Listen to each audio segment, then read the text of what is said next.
إن الحمد لله نحمده ونستعينه ونستهدي ونتوب إليه ونعوذ بالله من شرور أنفسنا ومن سيئات أعمالنا من يهده الله فلا مضل له ومن يضلل فلا هادي له أشهد أن لا إله إلا الله وحده لا شريك له وأشهد أن محمدا عبده ورسوله وصفيه بلغ الرسالة وأدى الأمانة ونصح الأمة حتى تركنا على بهجة البيضاء ليلها كنهارها لا يزيغ عنها إلا هالك صلى الله عليه وعلى آله وأصحابه ومن سار على نهجه إلى يوم القيامة عباد الله أوصيكم ونفسي بتقوى الله وطاعته لعلكم ترحمون وقال تعالى يا أيها الذين آمنوا اتقوا الله حق تقاته ولا تموتن إلا وأنتم مسلمون وقال أيضا يا أيها الذين آمنوا اتقوا الله وقولوا قولا سديدا يصلح لكم أعمالكم ويغفر لكم ذنوبكم وما يطع الله ورسوله فقد فاز فوزا عظيما. Hadirin sidang Jumat yang dirahmati Allah Subhanahu wa taala. Hari ini kembali kita memuji kebesaran Allah Subhanahu wa taala, Rabbul Alamin, Rabb penguasa alam semesta ini. Semoga ibadah kita hari ini diterima oleh Allah Subhanahu wa taala. Allah ridho dengannya. Dan ini menjadi bekal-bekal kita untuk meraih surganya Allah, surga yang penuh kenikmatan di dalamnya.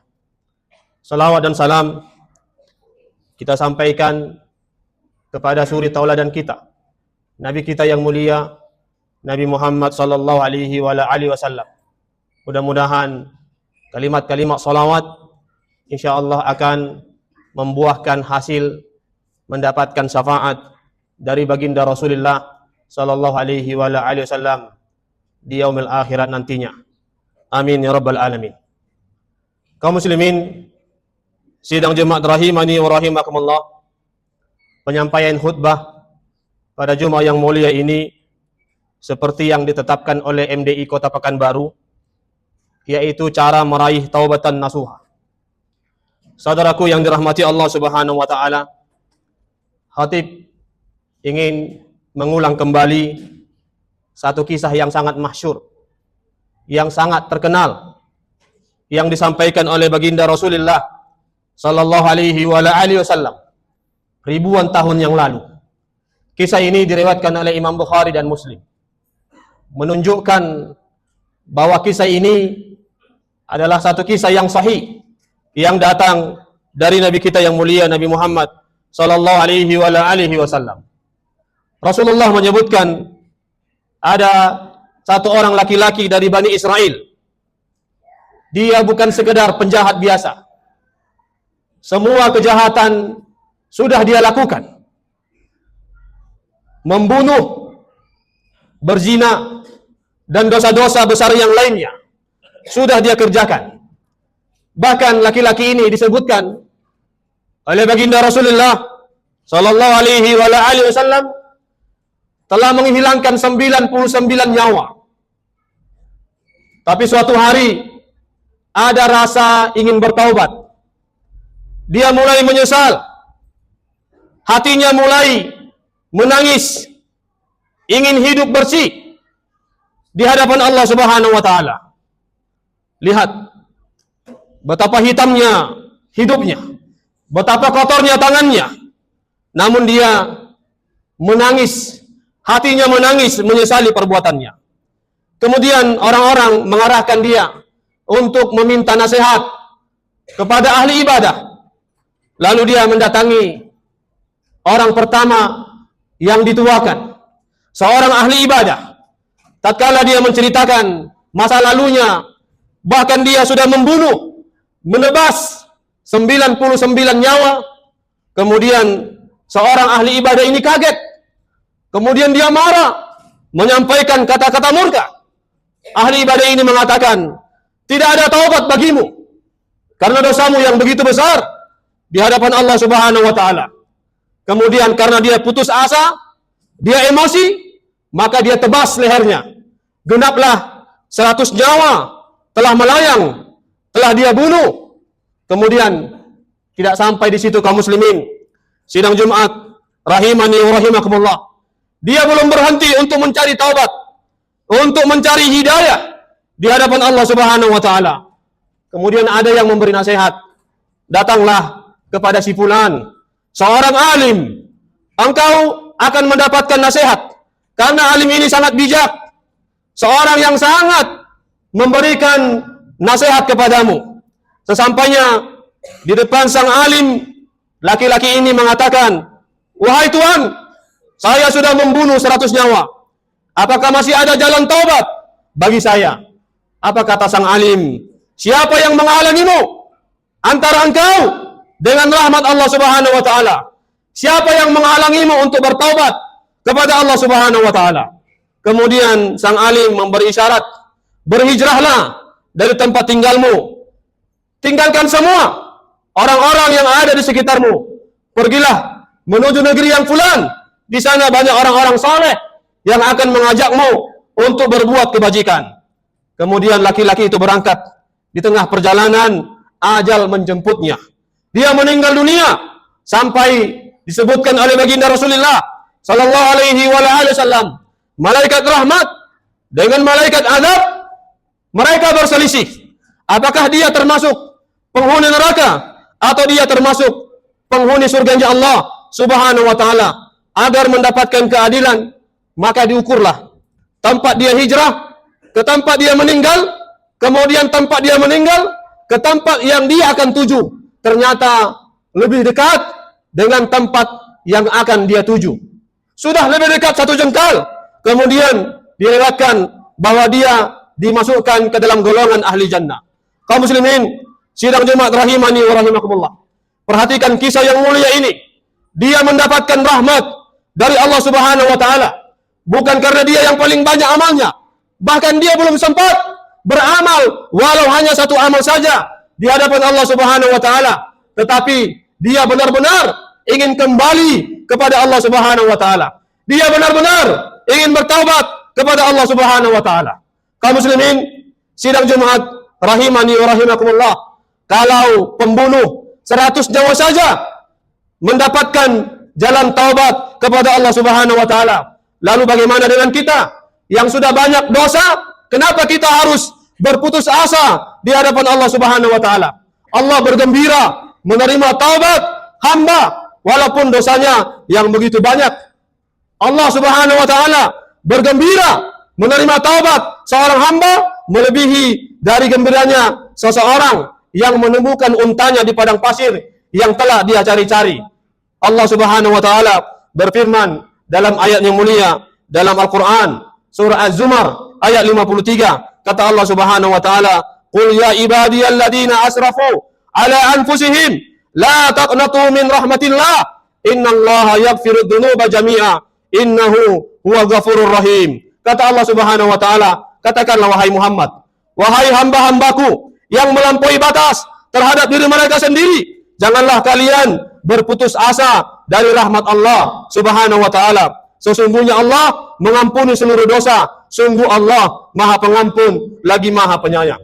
Perhatikan kaum muslimin, sidang Jumat rahimani wa rahimakumullah. Allah tidak memanggil mereka dengan sebutan wahai para pendosa, wahai para pezina, wahai para pembunuh. Tetapi Allah Subhanahu wa taala memanggil hamba-hambanya walaupun mereka banyak dosa dengan sebutan ya ibadi, wahai hamba-hambaku yang melampaui batas. Ini adalah panggilan yang sangat lembut dari Allah Subhanahu wa taala. Dalam satu hadis qudsi, Nabi kita yang mulia, Nabi Muhammad sallallahu alaihi wasallam bersabda, "Ya ibni Adam, law ataitani bi qarabil ardi khataya, la ataituka bi qarabiha maghfirah." Wahai anak Adam, sekalipun engkau datang membawa dosa sepenuh bumi, sungguh Allah akan memberi ampunan kepadamu dengan sepenuh bumi. Kaum muslimin, sidang Jumat rahimani wa rahimakumullah. Bagaimana cara kita untuk meraih taubatan nasuha di hadapan Allah Subhanahu wa taala? Yang pertama, tentunya taubat kita harus ikhlas kepada Allah Subhanahu wa taala. Ikhlas karena Allah, bukan karena jabatan, bukan karena takut hartanya hilang, bukan karena takut di penjara, bukan karena takut jabatannya akan dicabut, tetapi dia benar-benar takut kepada Allah Subhanahu wa taala atas dosa-dosanya. Allah Subhanahu wa taala berfirman, "Wa ma umiru illa liya'budullaha mukhlishina lahuddin." Dan mereka tidak diperintahkan oleh Allah Subhanahu wa taala kecuali memurnikan taubatnya, mengikhlaskan taubatnya, ibadahnya, amalannya di hadapan Allah Subhanahu wa taala. Kemudian yang kedua, menyesali dosa-dosanya. Nabi kita yang mulia bersabda dalam hadis yang mulia, "An-nadamu taubatun." Penyesalan itu adalah inti pertaubatan. Hadis riwayat Ibnu Majah. Siapapun yang ingin bertaubat tetapi dia tidak menyesalinya, maka dia belum benar-benar bertaubat di hadapan Allah Subhanahu wa taala. Kemudian yang ketiga, segera meninggalkan dosanya. Seperti laki-laki ini diarahkan hijrah, meninggalkan dosanya. Tidak ada taubat sambil terus bermaksiat kepada Allah Subhanahu wa taala. Kalau lisannya berkata, "Aku bertaubat," tetapi tangannya masih mengambil yang haram, matanya masih melihat yang haram, taubat seperti itu belum sempurna di hadapan Allah Subhanahu wa taala. Kemudian yang keempat, bertekad tidak akan mengulangi walaupun nanti tergelincir lagi, tetapi dia bertekad penuh untuk terus bertaubat di hadapan Allah Subhanahu wa taala. Dia niat terus untuk tidak kembali mengulanginya walaupun suatu saat mungkin dia terjerumus lagi, tetapi Allah Subhanahu wa taala mencintai hamba-hambanya yang senantiasa bertaubat kepada Allah Subhanahu wa taala. Mengembalikan hak manusia. Kalau dosanya kepada Allah Subhanahu wa taala, dia istighfar. Kalau dosanya kepada manusia lain, harus dia selesaikan, mengembalikan harta dan meminta maaf. Jangan menunda-nunda taubat di hadapan Allah Subhanahu wa taala. Ini yang disampaikan oleh Allah Subhanahu wa taala di dalam ayat yang mulia, di dalam Al-Qur'an, surah An-Nur ayat 31. Kata Allah Subhanahu wa taala, "Wa tubu ilallahi jami'an ayyuhal mu'minun la'allakum tuflihun." Bertaubatlah kalian semua hamba-hamba yang beriman agar kalian beruntung di hadapan Allah Subhanahu wa taala. Lihat kaum muslimin, sidang Jumat rahimani wa rahimakumullah. Ayat yang mulia ini tidak diperintahkan untuk hamba-hamba yang hanya berdosa, hamba-hamba yang hanya bermaksiat, tetapi ayat ini diseru oleh Allah Subhanahu wa taala dengan sebutan seluruh hamba-hamba yang beriman. Tubu ilallahi ayyuhal mu'minun. Bertaubatlah kepada Allah Subhanahu wa taala, wahai hamba-hambaku yang beriman kepada Allah Subhanahu wa taala. Dalam hadis lain, Rasulullah sallallahu alaihi wasallam menyebutkan bahwa dirinya senantiasa mengucapkan istighfar, bertaubat kepada Allah Subhanahu wa taala lebih dari 70 kali. Ada yang mengatakan lebih dari 100 kali. Dalam hadisnya Rasulullah mengatakan, "Wallahi inni la astaghfirullah wa atubu ilaihi fil yaum aktsara min 70 marrah atau 100 marrah." Rasulullah sallallahu alaihi wasallam bersabda, "Demi Allah, sungguh aku beristighfar dan bertaubat kepada Allah lebih dari 70 kali." Dalam hadis lain, lebih dari 100 kali. Inilah yang harus kita contoh di hadapan Allah Subhanahu wa taala. Kalaulah Nabi kita yang mulia yang disebut dengan manusia maksum, dijamin masuk surga, diampuni dosanya, diturunkan wahyu Al-Qur'an, masih minta ampun 100 kali dalam satu hari, apalagi kita yang setiap hari terjerumus di dalam maksiat, terjerumus di dalam dosa, maka kitalah yang paling layak untuk minta pertobatan kepada Allah Subhanahu wa taala. Mudah-mudahan khutbah yang singkat ini bermanfaat bagi kita dan menambah semangat kita untuk senantiasa bertaubat minta ampun kepada Allah Subhanahu wa taala. Amin ya rabbal alamin. Barakallahu li wa lakum fil Qur'anil azim wa nafa'ani wa iyyakum bima fihi minal ayati wa dzikril hakim. Fataqabbalallahu minni wa minkum tilawatahu innahu huwal ghafurur rahim. Alhamdulillahi wahda. Wassalatu wassalamu ala Rasulillah. Allahumma salli wa sallim wa barik ala sayyidina Muhammadin wa ala alihi wa sahbihi ajma'in. Qaluhu subhanahu wa ta'ala fi kitabihil karim, ya ayyuhalladzina amanu taqullaha haqqa tuqatih wa la tamutunna illa wa antum muslimun. Kaum muslimin, sidang Jumat rahimani wa rahimakumullah. Penutup pada khutbah yang kedua ini, ingat, boleh jadi hari Jumat ini adalah Jumat terakhir yang Allah izinkan untuk kita hadiri. Tidak ada seorang pun yang punya takdir yang dia ketahui bahwa Jumat depan dia akan mendapatkan pertemuan dengan sholat Jumat berikutnya.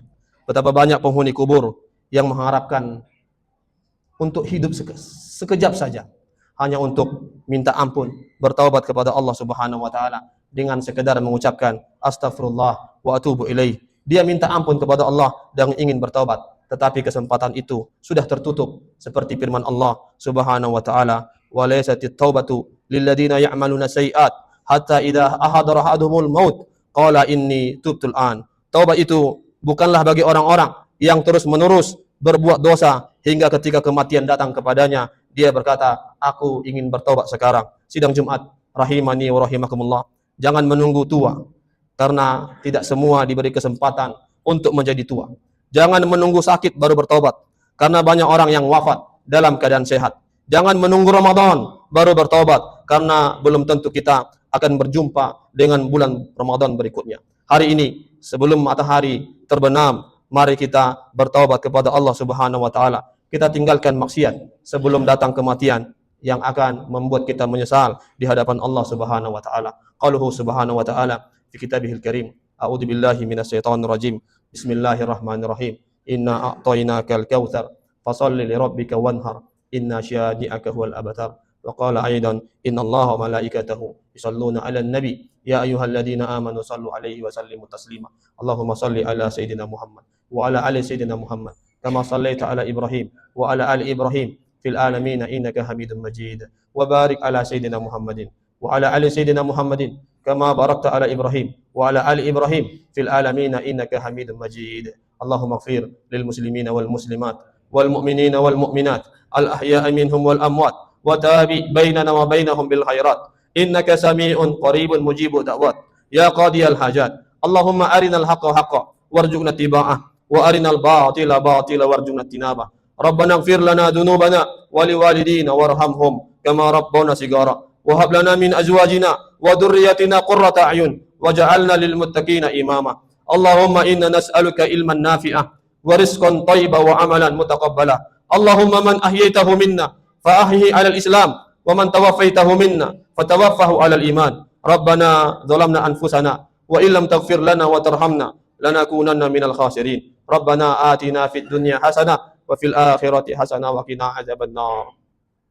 Ibadallah, innallaha ya'muru bil 'adl wal ihsan wa ita'i dzil qurba wa yanha 'anil fahsya'i wal munkar wal baghi ya'idzukum la'allakum tadhakkarun. Fadhkurullahal 'azima yadhkurukum was'aluhu min fadlihi yu'tikum wa la dzikrullahil akbar. Allahu ya'lamu ma tasna'un. Aqimus shalah.